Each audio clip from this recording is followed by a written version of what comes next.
noise. Based on the human ear's perception of sound, different frequencies, the International Standard Organization has proposed limits for auditory injury, the so-called NCORs. The NCORs indicate the sound level in certain frequency bands. These frequency bands are called octaves. The audible range is usually divided into 10 octave bands by fitting an octave band filter to the sound level meter. We can measure the sound level for each octave band frequency zone.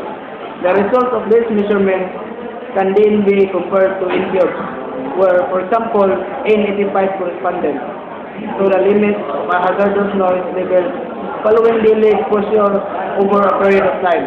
Such measurement is called the frequency analysis in octave band. For ordinary use, we measure the noise level by means of octave band filter, which lowers the sound pressure approximately in the same way as the human ear. This is why you will often find a sound pressure level that influences the risk of injury, the character of noise, monotonous or black light, and the time of exposure are central factor in this connection.